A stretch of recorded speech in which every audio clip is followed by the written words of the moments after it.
welcome to Tailgate Talk. It's Ritter and Tasker. Weg still out post-Brewers spring training. I keep them out spring training. It's Brewers fantasy camp. So that's every day of Wags' life is just, fantasy everything. We can only poke fun at him because he's not here, but we'll have Wags back with us real soon. Things just get busy, busy baseball guy that he is. Yeah, I tried calling him yesterday, and he texted me. He ignored my call and then texted me back and said, I'm walking into the stadium right now. He likes to flex that. All right, that's fine. That's Whatever. All right, follow us on socials, On the Tailgate. I'm at The Real Ritter, at Wisco Bow Hunting for Eric Tasker. Again, thanks to our sponsors, Buck Rub Archery, or Buck Rub Outfitters. You can check them out off of Silverdale Road in Pewaukee. You and Vince aren't shooting the Winter League, are you? I know they just got started their Winter League last week. No, dude, I just feel like I have so much on my plate right now. I'm not taking anything else on. As much as I would like to, I know that it's set times too, which is a little more limiting. Like if you sign up for Tuesday at 6:00, you got to shoot at Tuesday at 6:00. I don't know. I'll start doing the spring league. All right, we'll look into that. You can check them out. And also want to thank Bunzel's and everything they do as far as catering. I actually last weekend thought about it. It was like Saturday afternoon. I was like, well, I could go for some summer sauces. I ran down the road, picked up some of their jalapeno cheddar. It is like a go-to staple. And that is pretty much all I ate all day Saturday, leading up to our other station, our class sub event with the new up and coming country artist. That's all I ate was some jalapeno cheddar from Bunzel's, and then went and had a couple of all day IPAs while we were. I had a couple of waters in my plastic cup while hosting the event. So I think we know it wasn't clear. So, but it came out at the end was clear. I did see that you were prepping for Mexico with something clear. So I'm always prepping for Mexico with something clear with the tequila, the Fortaleza. I love that tequila. Big fan of a lot of tequilas. Summertime I kind of switch and I get away from bourbons and I go to like tequila and rum. Okay. A little more tequila just because, a lot of my friends are of Mexican descent. First generation Mexican and stuff. So I have a little more experience with tequila. So I enjoy that. I am though really, I had to switch because I have been in like bourbon mode for a while, which Redwood Empire, my wife picked me up a bottle of their Bottle and Bond. We talk about bourbon often on the show. Oh my God. I seriously, I'm going to throw it in like top 3 bourbons of all time. Wow. It was phenomenal. And I felt bad because when she handed it to me, I was like, oh, that's great. I was kind of excited, but I was also like, I don't need a $90-some bottle of bourbon. I don't need that, right? And she, so she was like, thank you for ruining the surprise. So I was the terrible husband, but I've enjoyed it now, and I'm grateful for it and glad that You're got it happy for me. you got it. Well, the funny part was she said, she goes, well, if you don't like it, return it. And I go, you can't return it. That's not something you return. Yeah. And I go, and it's not off of like moral premise, but it's a law in the state of Wisconsin. You can't return liquor. It's like, well, I guess. Anyway, I just wanted to bring that up. But love it. Speaking of something to bring up, this is something we've been talking about since last fall, and a show that we've been wanting to put together because it's a topic that I don't think a lot of people know about. I don't want to say it's something new because it's something that's been around for a long time. It is something that I finally got to experience this fall with the buck that I shot that was unable to cover. But I went out with a dog tracker. And we've got Scott Gagliano with Max's Deer Recovery with us this week. So welcome. Glad to have you here, Scott. Thank you for having me. And, just really quickly, before we get rolling into things, how did you get into this whole dog tracking? What really got everything started with you and Max? Well, to make a long story short, my wife and I were in Door County. A buddy of mine had tickets to Deer Fest. Gave me some tickets. Well, wife and I are on our way home from Deer Fest. And I'm like, he gave me tickets. We better go in. Go in there. Happened to be a lady there with puppies. And at first we were like, And we went by my buddy, chit-chatted, and we ended up, I'm like, let's go get one. Because the lady was actually giving money off. And it was Sunday. Even there was only 2 hours left of the show. Do you want to bring it back home? It's like every show that you go to and someone has like product. They're the like, best time to shop. Right. I don't want to bring this home, so everything must go. So then it was perfect. That, and we actually just had enough money on our person because she even took money off paid cash, just enough even better to buy this dog. So anyways, we bought him. At this point, he was only 6 weeks old. She kept him for another 4 weeks. We took him home at 10 weeks because for dogs to be social later in life, they need to be with their siblings as long as possible. So anyways, in that time, I went home and, I'm like, I just don't want to have a dog to have a dog. Yeah. I want to have a dog that has a purpose. Well, I was already involved with a network of trackers in the state, just purely to watch it. It was something that kind of interested me. Never thought I'd have a tracking dog. Sure. But just so I knew where, to go if I ever needed a dog. So in the meantime, I started, I bought a book. I read a book. I talked to a couple of those trackers. They gave me all kinds of these pointers because for starters, I'm colorblind. Okay. That was kind of my biggest reason to teach him to do tracking. Because I thought about birds, shed hunting. Actually, I did shed hunting with him a little bit, but we were in the woods, there's too much confusion in the dog. So I said, no, you're done shed hunting. All you're doing is tracking. Sure. So anyways, that's how we started. It was just kind of coincidental almost, you'd call it. I didn't have a plan to do this. Wow. So Max is, he's my first tracking dog. Wow. I mean, I didn't know nothing about nothing when I started. It was reading books and just knowing the right people to give me tips and pointers. And the one of the trackers, he's probably one of the best in the state. He's the one that told me. He laid down he sent me a mess in Messenger. I mean, it was like a 5-page book that he wrote me on do's and don'ts. So I followed it to a T, and Max ended up where Max is today. I mean, the one thing this tracker also told me was, you have to, in order to have to end up with a great dog, you have to do 50+ tracks a year at minimum. More the better. Sure. Whether it's even dead deer or not dead deer. Your dog is going to learn way more on the real thing versus practice. I mean, I can see it. Wow. The total difference. I think of anything. I mean, you think about any sport, anything you do. The whole reason that you shoot your bow how many times and you're constant, it's just to get the reps and constant practice. The more you experience or see something, the better you're going to be. Yep, exactly. That totally makes sense. He's got a Facebook page as well, Max's Deer Recovery, if you want to check out, which I love that you put a lot of tips there, Scott, just for hunters and anyone, just tips on, tracking on deer recovery, ways to help you improve, your efficiency in being able to recover deer, which we'll get into some of those tips and some of that stuff as we get rolling here. But want to, just get into things. We take a quick break. We're going to circle back around. We got a lot of stuff to talk about. This is going to be an awesome show. Lots of stuff about deer recovery and using tracking dogs and what they track and how it works, because I'm so mind blown. I think it's so cool. So we'll be back. More Tailgate Talk coming up here. Hey, it's Ritter, and if you follow my socials or listen to our show a lot, I'm sure you've heard me talk about how relaxing and fun archery is. In fact, my wife has joined me and got a bow of her own at the same place I did, Buck Rub Archery. They are your locally owned and operated one-stop shop for all things archery. With the area's largest inventory, they won't be undersold on any bow or crossbow. It's open to the public and the ideal place to find and test a bow before you buy. Plus, they also rent equipment, offer archery lessons, and have space for hosting birthday parties, scouts, or other events. And if you got an old bow that needs to be fixed, they can take care of you as well. Seriously, check them out off I-94 on Silverdale Road or buckrubarchery.com. Do you like fishing, but maybe you don't have all the equipment or know-how and still want to catch fish? We've got the perfect trip planned for you. We're inviting you to join us and the team at Ballard Black Island on Lake of the Woods in Ontario for a Canadian fishing adventure. We'll hook up trophy walleye, monster muskies, explosive bass, and huge pike.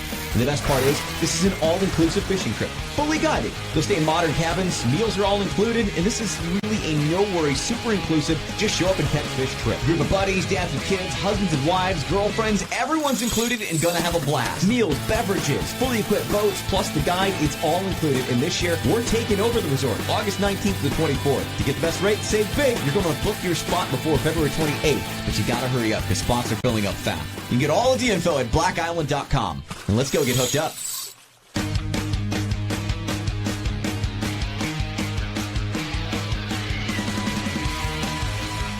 All right, welcome back to Tailgate Talk. It's Ritter and Tasker Wags out this week, joined in studio by Scott Gagliano, Max's Deer Recovery, the tracker and tracking dog. How would you refer to that, by the way? Are you? So you're not the tracker. The dog is actually the tracker. Dog's the tracker. You the handler? I'm the handler. I don't want to say it wrong. Like, I mean, sometimes I even call me the dummy that drives him there. I mean, all I really do is I just drive him there. I mean, no, the handler has quite a bit to do with this also. Like I have to be able to read his behavior. because he's a dog. He's not perfect. He does make mistakes. I have to catch his mistakes. You guys are a great team. Watch you guys work together. So that's how we got hooked up. Was Scott is the tracker that I had called upon to help track the deer that I had shot. That we were not able to recover it. And I mean, what we did, like 4 circles. Like we covered a lot of land. We started over 4 times. Yeah, we tried and tried. I mean, you guys. I shouldn't say we. Y'all. You guys. You and Max did everything. I was just Ritter trailing. just walked. I was just trying to find any drop of blood. Is all I was doing. While trailing along, and Max was doing his thing, but. I still, to this day, can't figure out what in the heck happened. And we talked a lot on the way out about, angles are such a strange thing. That sometimes a shot that looks good, that you feel is good, that seems perfect, just can go awry out of nowhere. You'd be surprised how much deflection there really is. I mean, I'm surprised because I see it. Every deer we cover, I totally I tear this deer apart. Yeah. I want to see exactly what happened, where it happened, and how it happened. Yeah. I mean, you'll get arrows that are center punched right there, and they totally deflect and come out the guts. It's like, how'd that happen? Yeah. Well, angle has a lot to do with it. How they're standing, quartering to, quartering away. I mean, the harder the quarter, the more deflection you're going to have, because obviously now you're not trying to punch an arrow through square onto the ribs, you're on an angle. Mm-hmm. And then, mechanicals to fixed blades has impact on that also. Now, I don't want to get into that because I'm not the one to say you shoot this, shoot that, you shoot whatever you prefer. That's what I'm here for. We love to dabble into controversial things, and we love to intentionally take different sides just because you know that you're going to fire someone up on either side. I mean, I often will just take the anti-side of a lot of stuff just to, rile feathers of See, other what I people like in the about room. the show is that Ritter plans everything out, and he tees questions up intentionally to get me worked up and to get me talking, and then I get really excited, and then it's like 9 minutes later, he's like, all right, we got to take a break. We'll come back after this. But it's funny you say that. I mean, I'm sure that's something that you see a lot of, because this past year was the first thing, or one of the first conversations that we had just going into the season was how I was going to switch to shoot mechanical heads this year. And Ritter has always shot a fixed blade, and I had always shot a fixed blade for a number of years, but that's like one of the biggest things, I guess, that I hear is that so many of the dog trackers or on the Facebook pages and all of that stuff, they almost always say it's the mechanical heads that fail. And that's a big part of the reason that people end up calling in dogs for whatever reason. And is it the head or is it the shot angle? Is it something that it could be causes shot that, angle? It could be it could be bow set up. Maybe your bow's not set up to shoot mechanicals. Right. To shoot mechanicals, in my opinion, that means your arrow weight has to be heavy. Mm-hmm. Sure. Because, when those blades open on impact, you need a lot of weight to keep pushing that arrow through. If you're shooting a light setup, I mean, that's my opinion on it. Yeah. But I'm sure you can go to an archer shop and they're going to agree with me. Yeah. Yeah. And I thought about that since. I'm like, okay, so I've shoot mine. I'm at like 56 pounds, but I'm like, do I maybe go to the max? Do I touch it a little bit more? Yeah, get up to 70 pounds. No, I have no point to that. But I've always been the person. See, this is what I'm talking about. I would rather be able to draw my bow and hold it there forever versus being able to pull back the most weight. Like, I don't think shooting a bow is a strength competition. Yeah, and I think even at lower weight, you're more accurate. Exactly, because you can be more still. You're not trying to fight again the weight. Yep. I can stand there forever and just hold it, Right, I agree. Yeah. Even well, though I shoot 70 pounds. Yes, I definitely shoot lighter than most Love people. But that was my thought one time. Like, I don't need to. I don't need to do that. So I went down basically to the point where, I mean, that's what I know I could go up a little more. But I thought it was been like, why? Like, I kind of got it tuned in where it was, and I'm like, I'll just then stick you here. gotta adjust your pins and everything. Right, It's and a whole I thing. shoot pretty darn good way it is. I get pretty good penetration. I mean, Yeah. on targets, apparently deer, I can only penetrate, 12 inches or so. But then maybe you could tune in with heavier arrows, even at lighter poundage. Mm-hmm, exactly, and You that's know, the other thing to think about. Or Maybe even maybe the opposite. I mean, that you have to go to archery shop because that's not my specialty. that's what Kaz and the crew at Buck Grove Outfitters does for me. Yeah. I just go, this is what I want to do. Let's make it get you happen. squared away. That's Exactly. that's the best way to I'm the treat any same way. archery. Yeah, I know nothing about Right. that part of it. let the professionals handle it. Yeah. rig it up something for fishing, or I can get on that. When it comes to archery, I just sit back and go, this is what I want to do. Help me do this, right. And I'm just going to do the shooting portion of things. But I think there's just so many variables involved with deflection. I mean, it's hard to say. I mean, especially if you're a little forward, there's bigger bones. Mm-hmm.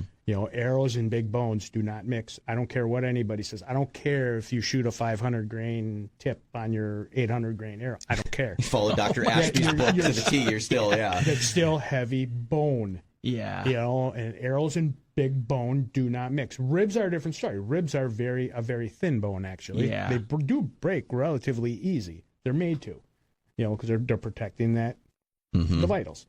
And I thought that's where, I still swear, I'm next year I have to film. I have to film the whole time. I mean, I film everything I fish. Why am I not I need to film just to have the backup? But I still close my eyes and I know in my honest thought that it was that lung into kidney type shot. I intentionally wanted to shoot back a bit just in case because I didn't want to catch shoulder blade because I knew it was close angle and stuff like that. But I don't know. I still think maybe I clipped some of the shoulder blade and it was a little more forward than I thought it was. I thought it was far back, but they said when it hit and the deer took off running and there were still arrows sticking out, I was like, oh no, this is not good. Yeah. And then I called you, Tasker, and come to help me at least try and find where the arrow was and see what we could see. And when there was no blood on that's when I stopped, and that's eventually it's when just I got so hold of bizarre. Scott. The whole thing was just so bizarre. It's the most bizarre situation I've ever been in. It's almost like I made the whole damn story up, I feel. It's so hard. It was no, this legit happened. Yeah. I mean, I still have the arrow. I mean, I know you didn't just break the arrow and then stab your hand to get blood on it. Right. So, yeah, I don't know. You'd be surprised though. So many things happen. I mean, even for instance, a buddy shot a doe a few years back with his crossbow actually, and he swore to guys he double lunged it. That it went 100 yards, laid down, and so he thought it was dead. He got down, got up, took off. So he called me. So we went and tracked it. We actually found it. It was still alive. So after my buddy went and killed it, we gutted it. Sure enough, it was double lung. 6 hours later. Wow. Still alive. Double lung. Could not believe it. Yeah, see, that's what scares me about. Their deer are just so resilient that they're so tough. I don't know. You just never really know until you know. Yep.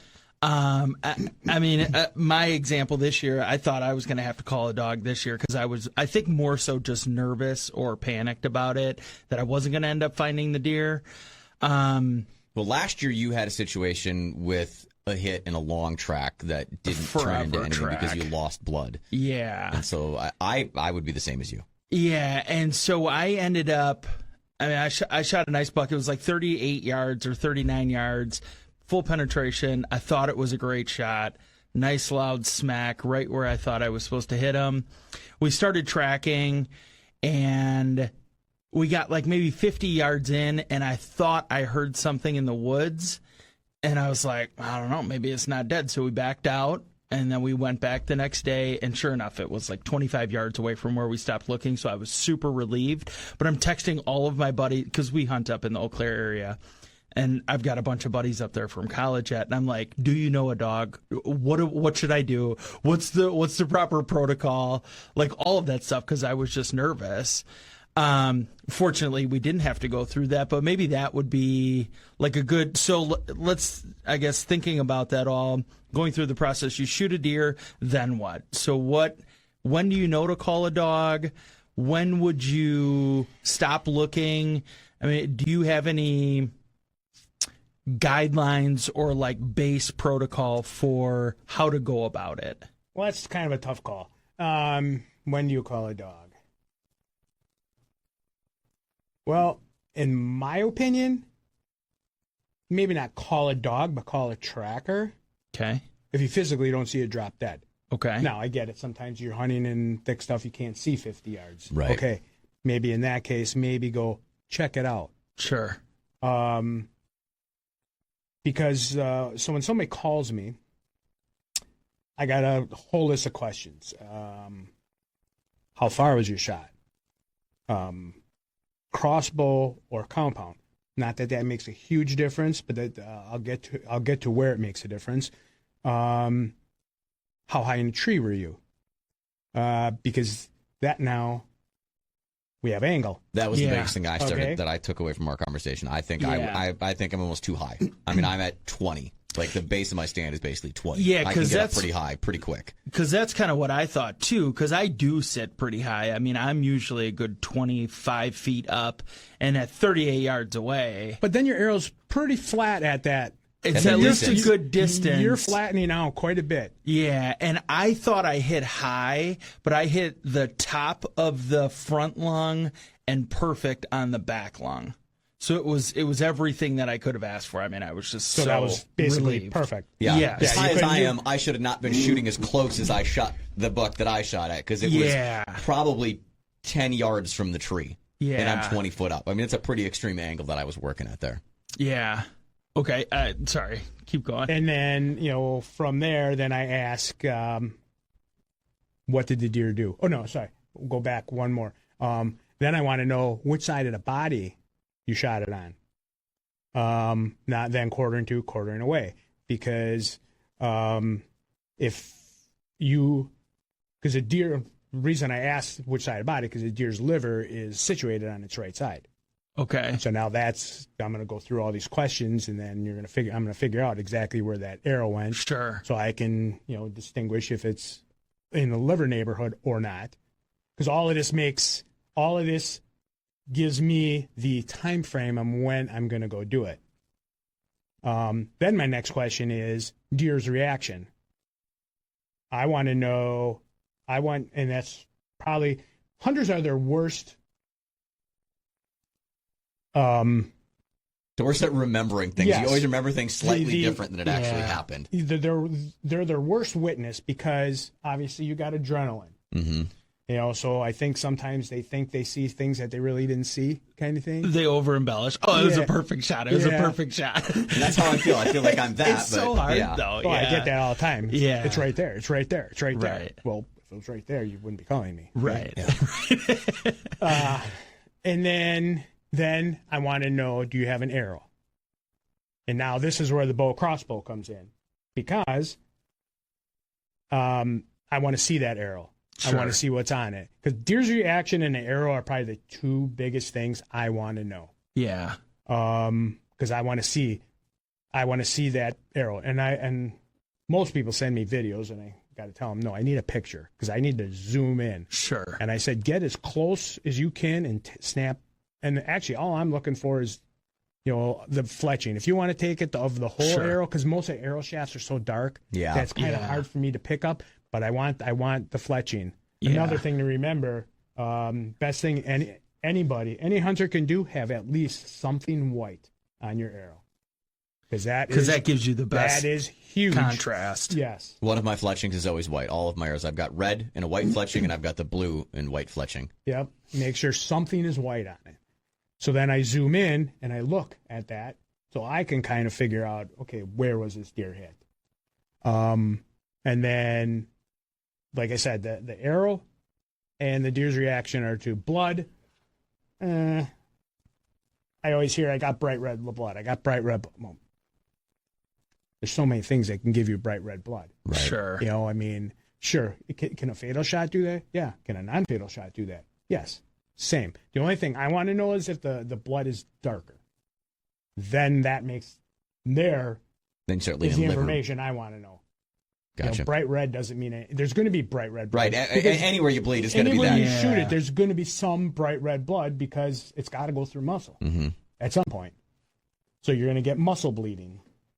And then that's where now I make my decision on when we're going to go. What is the best scenario when you said, like, what did the deer do when it was hit? You know what I mean? What is the one thing a deer will do when you know, like, it's a legit good shot on a deer? Like, what's the deer's activity, their behavior? Well, if you do get the mule kick, that's always a great sign. Is that That's the one ideal of the best signs situation? you're going to get.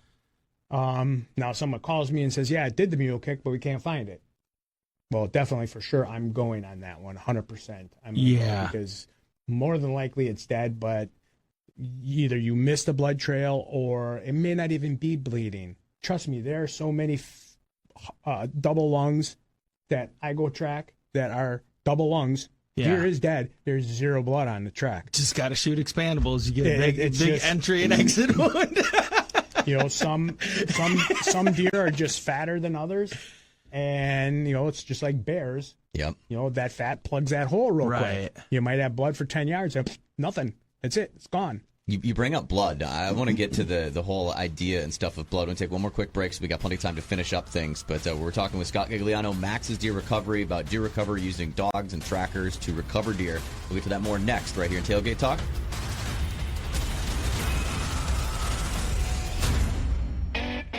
Bunzel's Old Fashioned Meat Market is Milwaukee's family-run deli and grocer for 4 generations. Pick up prime cuts of meat, award-winning jerky, and homemade specialty sausages. They're open, so come on in or call ahead and they'll have your order waiting when you get there. Bunzel's famous meat deal for January includes 2 butter garlic chicken breasts, 2 homemade brats, 1 whole or cut-up chicken, a pound of lean ground chuck, and 2 chicken patties, all for $20.23. You can see all of their specials online at bunzels.com.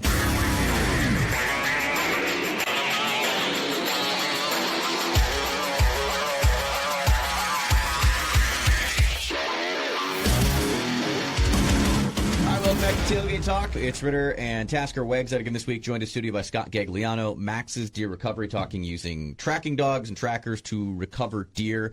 But real quick, before we circle back into that, I wanted to mention our trip to Ballard's Black Island, set and ready to go. If you want to join us fishing in Canada, we're going to be going August 19th to the 24th. It is all-inclusive fishing in Canada, which, Eric Tasker, would you describe it as just show up, set the hook, and reel in?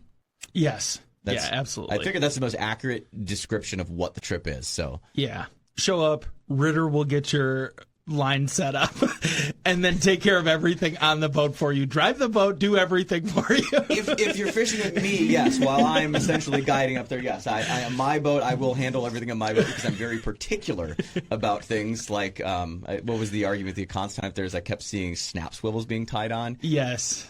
Get rid of that crap. Tie uni to uni, or just tie. Yeah, that was funny. Tie your line to your. Giving all the guides a hard time about it. Don't be reeling those freaking things into the eyes. You ruin your rods that way. Yeah. Anyway, all right.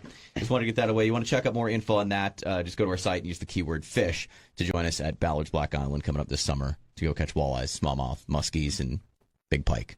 But I want to get back to deer recovery.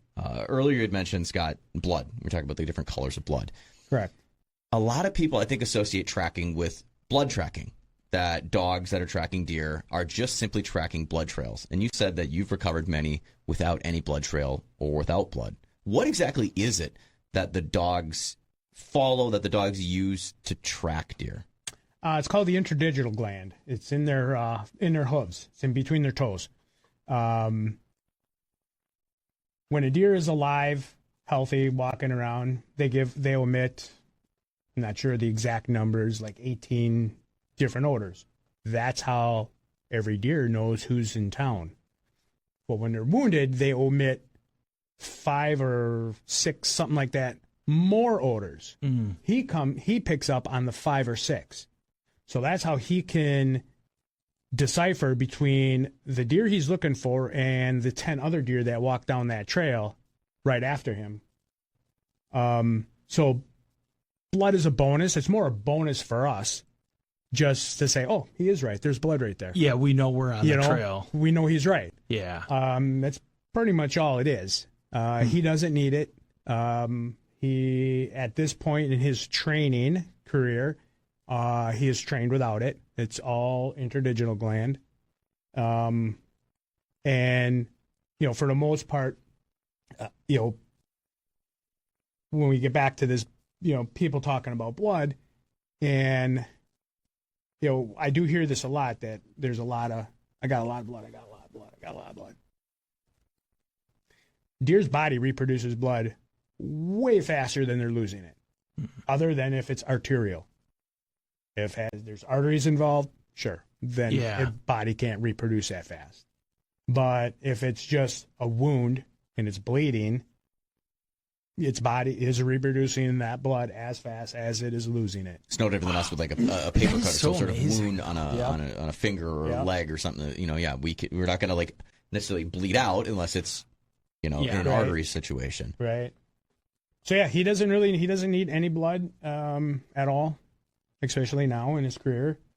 But then now let's go back to, the interdigital gland. So believe it or not, some deer give off more than others. Both could be wounded in the exact same spot. And some just really pump out the odor, some don't. So that's where it gets kind of tricky. And even different wound shot placements, like almost like the deer's body knows when it's a wound and it's going to die. Mm-hmm. And then it really starts pumping out that odor versus like a shoulder hit where it's wounded, but it's not dying. Mm-hmm. So that's where, I can, that's where dog behavior comes in, and I can notice he's like, I can almost call it, he's struggling. He's on it. Interesting. The part most impressive to me is this fact that they're using a scent, that they're using that specific, and how they pick up on it. And dogs are impressive. And then like I said, it's almost like he's struggling, even though he's right, but he's struggling. We watched that with my recovery. It seemed like he kept air scenting. Because there are some where his nose goes on the ground, and I can tell in his behavior. Like I even call it on a bunch of tracks. A moment under my breath, I'll go, oh man, this one's dead. I mean, we're only 100 yards in, and I did it for actually it was a buddy of mine, and his wife shot it, and I'm like, and I mumbled that under my breath, and then when we found, he goes, "How in the hell did you know that?" He says. Yeah. I'm like, well, his behavior told me that immediately. Sure. I mean, put it this way: if this thing is dead, and again, the dog's behavior, and now Max is in his career, he knows the ones he's going to find versus the ones he's not going to find. So the ones he's going to find, and now he's super excited. Yeah. To the point where, I got to kind of yell at him to slow down because I can't go as fast as he is. Yeah. He's really pulling me. Yep. Yeah. I'm gonna say part of my experience too is like, hey, are you sure? Are you sure? Is that where you're going? Are you sure? Hey, slow down. Hey. It was like there's a lot of that. That was the experience that I had that was with it. But yeah, no. One of my questions to him, if I believe he's wrong, is that right? Yep. Oh, Max, is that right? And then sometimes he is, sometimes he's not. I mean, if I ask him that question and he's not, he always turns and comes back to me. But if he turns and looks at me, like, duh, I'm right. Yeah. And, then he'll turn his head and he'll start going, okay, God, he is right.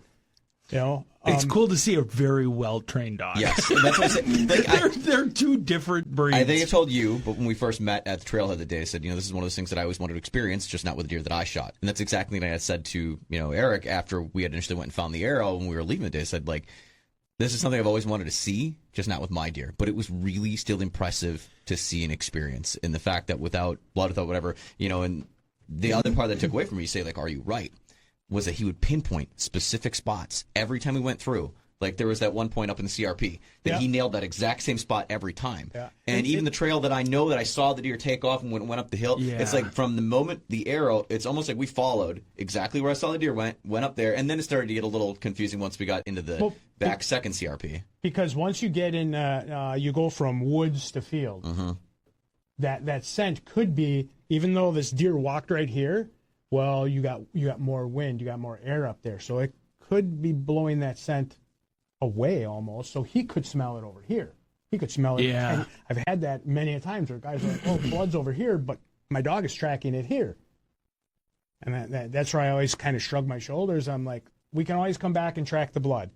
We can mark it and we can come back. I mean, if I think he's right, I'm going with him. Mm-hmm. Like my number one rule I've learned, and I learned this really quick, is I believe him. I'm not going to listen to. I mean, I'll listen to what you have to say, but you're not going to deter me to go right when my dog wants to go left. If my dog wants to go left, we're going left. We can always come back and go right.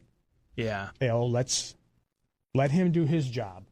Because most generally, I'd say 90% of the time, the dog is not wrong the first time. Now, it seems as if when I do my restarts, sometimes he thinks in his head, I just told him he was wrong, so he'll go a different way. Oh. Yeah. And then I always, my rule is I do 3 restarts. The reason I don't do 4 or 5, because the time factor. Yeah. By the time we're doing 3 restarts, who knows how many hours went by already. I might have 4 more tracks to go on. I can only spend so much time on one. Sure. Now, if it's the only one of the day, different story. I've got time, sure, I might restart even more. I don't know. But then my third one, no matter what, I always just go where he goes. And I'll tell you what, more times than not, he's all I just walk with him. I don't even ask him if he's right anymore. I just walk with him. Most of the time, he's right. No, you talk about the scent stuff too. One of the things that we had talked about when we were out that night that you brought up was there is one period of time where apparently deer have a problem with that. With the odor. Yeah, with the odor. Yeah. We have this. We always call it the 1 week of rut that is just horrible. We have a tough time tracking deer.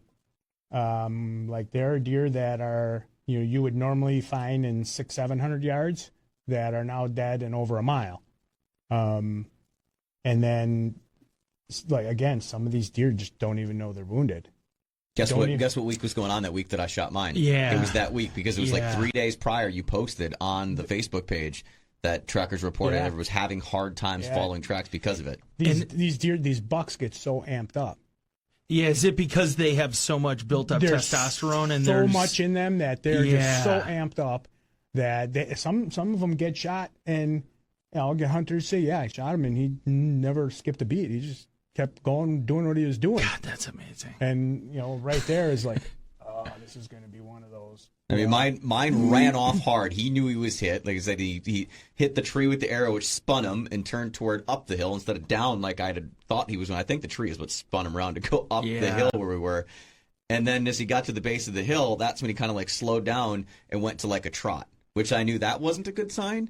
But yet it was like the way he took off, it was like a bat out of hell, just busting through everything. And like he knew he was hit. And that's where I was like, that was a strange behavior to do that. And then suddenly like kind of trot up the hill instead of continuing that full on tilt run. So I don't know.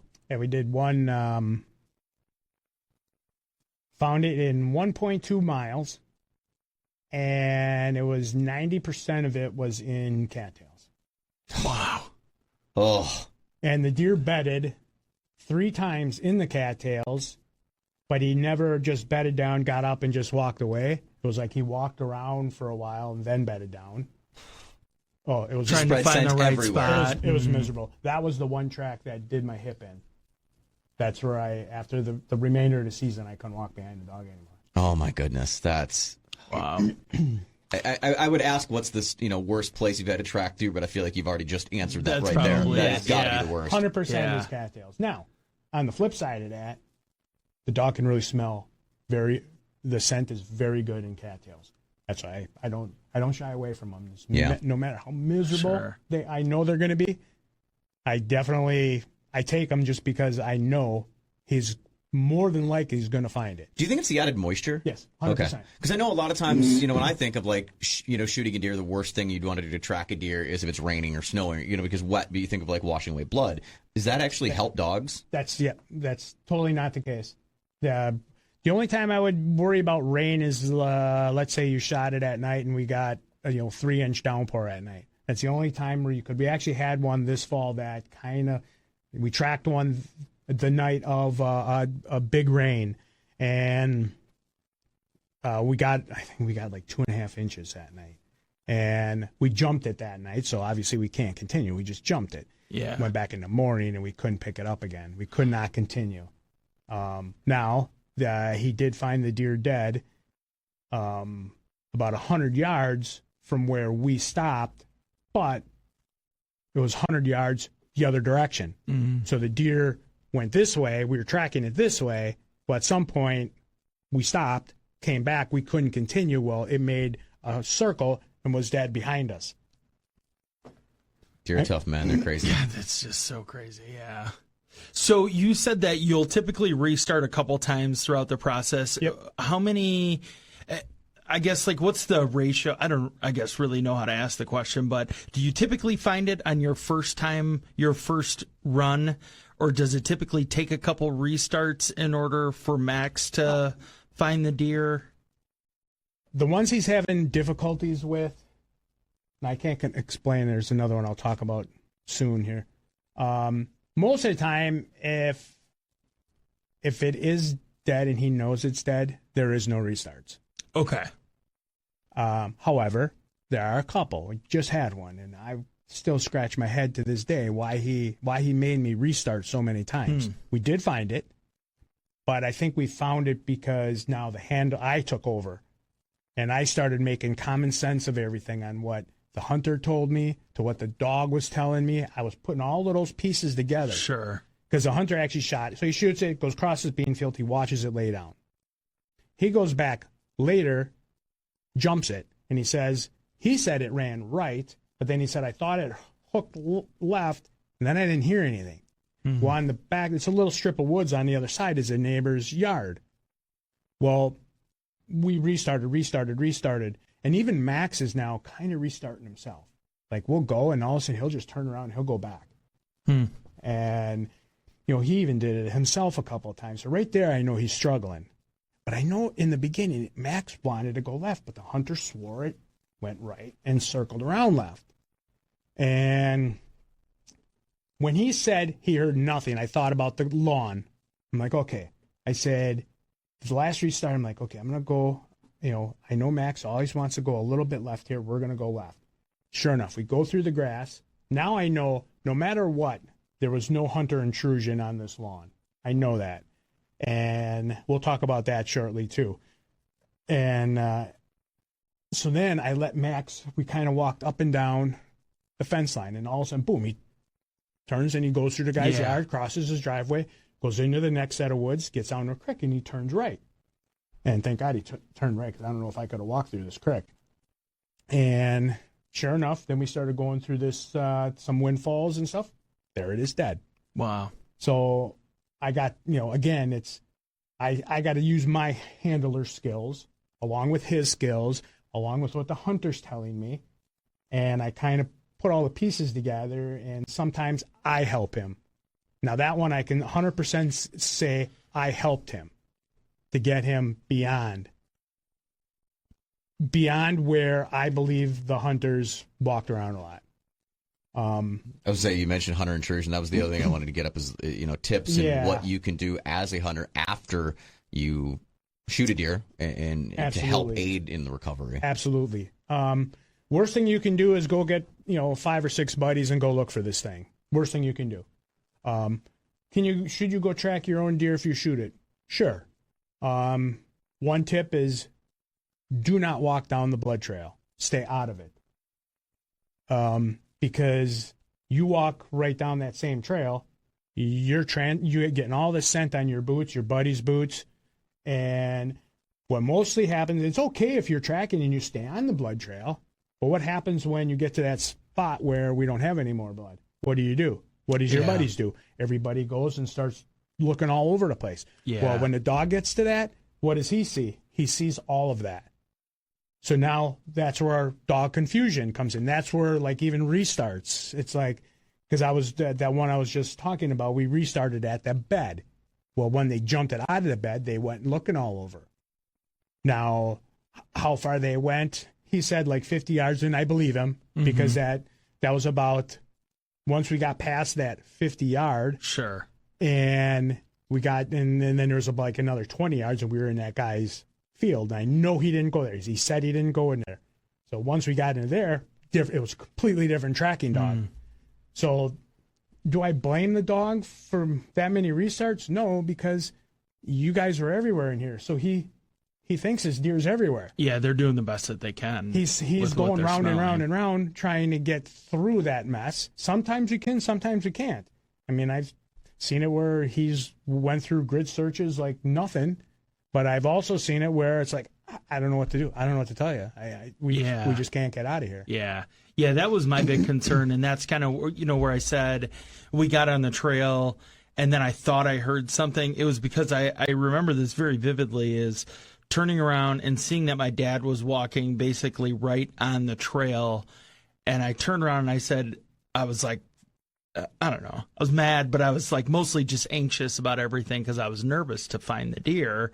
And I just kind of yelled at him and I was like, get off the blood trail. And then that's when I heard out of the other side, off where I thought the deer was, that's where I heard the crashing, because I'm like, we can't walk on this, so you just have to, I guess, consciously just think like, is it like 2 feet off to the Just side? stay off it so you're not walking in it. Yeah. That's all you really have to do, because you walk in there, dog don't care about that. Yeah. I mean, it's not like your scent is going to change his ability. No, it's not, because he don't care that you're there. Right. Because he's not looking for you. He's not looking for. He found me already. So as long as you're not walking in it, because then you're transferring this. So you say walking next to it? Then Scott, you say walk right next to it. As long as you're not walking in it. You don't want to dispense this everywhere. Now, so let's say you already did walk through it, and okay, as long as you get to that point where you don't have any more blood, hopefully you didn't grid search it all over the place. Sure. Because now you just you created a mess. I mean, for the deers we don't recover that are dead is mostly due to hunters. Like I can only spend so much time here. Right. And if you did all of this grid searching, you know how much time it's going to take for us to get out of here? Yeah. Well, and how many people were out there? How much were they, right? Traipsing around through everything and spreading that scent around? And I'm trying to read my dog. Well, if he still smells it where you walked over here, right, I'm thinking he's right. Yeah. Even though he's not right, because the deer, let's say, went over here. So it is there. It does get difficult. So you can always grid search after the dog. Let the dog do it first. Yeah. Your best recovery is going to be if you do not touch that track. If it's a clean track, no human intrusion on it, best chance of recovery with a dog. Case. Best chance that you're going to find it. Now, I get this asked a lot. What's your recovery rate? No, that's not a fair statement. Every scenario is different. Every scenario is you can't different. Put that on. Yeah. Now, you can't put that on. You ask me. Max. Now, if you ask me dead deer to not dead deer, if it's dead, I bet you we're probably in the 90% that we're going to find it. Is there? That sounds like a really good number to me, but is that kind of how do I want to ask this? Is there like common knowledge, like amongst the statewide tracking network of like what is kind of like the better dogs in the state of like what their recovery rate is, or is that not really, like do people know who the best dogs in the state are, or like the best recovery rates? Yeah. I mean, is Max the best dog in the state? Absolutely not. I mean, I'd take Max at a 90% recovery rate. That's a lot better than watching I do. him and you at work, I'm like, no, definitely, it's fantastic. But I think a lot of the dogs are, after they get to a certain age and they've been tracking this long, and this is their job, and they love their job, they're all going to be proficient at it. Yeah. Now, was a lab the best choice of dogs for this job? I mean, they're up there on the list, but they're not the number one. Sure. But the one thing you also got to remember is when you get a dog for tracking, remember this is going to be this dog is more your pet than it is your tracker. Right. I mean, really. So you got to remember that. So you got to make sure that dog fits into your lifestyle. Right. Because some of these dogs are high energy, high demanding. They need that stimulation, so you have to do it. Right. So if you just wanted you want to buy the best dog for tracking, and you're going to track a couple times a year for you and your buddies. Yeah. Well, that's not good for that's not fair to the dog. It's not good for the dog, especially a dog that's bred to work. Right. Not saying Max isn't. Absolutely, his bloodline is hunting. It's just not tracking. Right. He's probably more of a retriever. I mean, that's what a lab is traditionally used for. Yep. Now, am I mad that I have a lab for that? No, absolutely not. I'll tell you what, the lab has its benefits, especially when you get the cattails. Mm-hmm. Yeah. I mean, I'm telling you, this cattails we were in, worst cattails I've ever been in. I mean, I had my hip boots on. There was times I was half inch from going over my hip boots. And there was times I was so stuck that I had to get Max all excited to help pull me. Oh my gosh. It was horrible. horrible. As a guy who spent a lot of his life waterfowling in and around some marshes and stuff, I can only imagine it exactly. gets nasty. The loon poo, as you refer to it, that gets hidden under the cattails, and it looks like it's solid, or one area is solid because the cattails are mushed on top of it. You take one step forward, and like you said, you're to your knee or you're to your hip already, and it's a mess. As we kind of wrap up things here, I really wanted to touch on. And no matter where you are, you can typically find a dog that's somewhere within an area. Where's a good spot for people to first off look for a tracker and dog if they're in a situation where they feel that they need to call in a dog? Where would someone go? Well, I'm one of them. I mean, you can call me. I know all of them in the state. I'm also part of a group in Wisconsin, the Wisconsin Deer Trackers Network. That's another good place for all over the state. But I'm a good resource for that. You can call me and I can send you to the right tracker. This is starting to become more and more popular too. So I'm kind of worried years to come here what this is going to be like. Again, like I stated earlier, that your dog has to go on 50 plus tracks a year. We are on 50 to about 100 that we do every year. And I do work full time and I hunt myself. Yeah, as we've talked about, you've shot some real bruisers for the last couple of years. Some great photos. I got lucky this year. But what I'm seeing now is I even noticed it this year. My call volume was down over the years past. So is that because there's more trackers that I don't know about? Possible. Or it just happened to be one of those years that people didn't need a dog? Possible. I don't know. Still had more than enough that, we hit our 50 plus. But still, I seen a decline in numbers of the call volume coming. I mean, during rut, it can easily be, I'll get 25 to 30, even 35 calls a day. The thought of like sorting through that of like which ones are like, okay, we're going to go on this. How you like? It's impressive to go through and how. What you try to do then is you do the radius closest to your house. It's like, well, the less travel time, the more tracks that we can do. You can get done, I mean, so you kind of work it that way. I was lucky when I was like 5 minutes down the road from you. Yeah, right. I could ride my bike there. Right. Yeah. But a lot of times it's, it doesn't work that way. Sometimes you're going way south and turn around and going way north, and it kind of is what it is. A lot of travel time involved. The other biggest question, like when I posted the story, about what happened with my recovery on social media, and especially on Instagram, was everyone wants to know, how much does it cost? How much does it cost to call in a dog? I'd say, to be fair with anybody in the state, anywhere from $150 to $300. Okay. And does that vary depending on how long the dog is working, or what is that? Well, what is the range for that? I think when you go to the younger dogs, those people are most generally going to be less. Okay. Versus, kind of like, everybody at their job, they always get pay raises. Mm-hmm. As the dogs get better and better, well, you got to pay for that. Sure. I mean, you're getting a dog that more than likely is going to find your deer if it's dead versus a one that's only been there a year. Mm-hmm. Like when Max was little, I didn't charge anything. Yeah, I charged because zero. you just wanted to get him out there. And I just wanted to get him out there and get him on deer, to go find some. Sure. Until I knew, okay, now I know you can do this job. Now I can start, putting some money out there. Yeah. Just because, I mean, the expense. Well, your travel time. People don't realize, I do work full time, but I do take off a lot of work to go track. Yeah. I'll go show up late for work. I'll leave work early. Sure. Sometimes I skip a whole day. I just get that busy in a day that we'll just skip it. But, the late nights, I mean.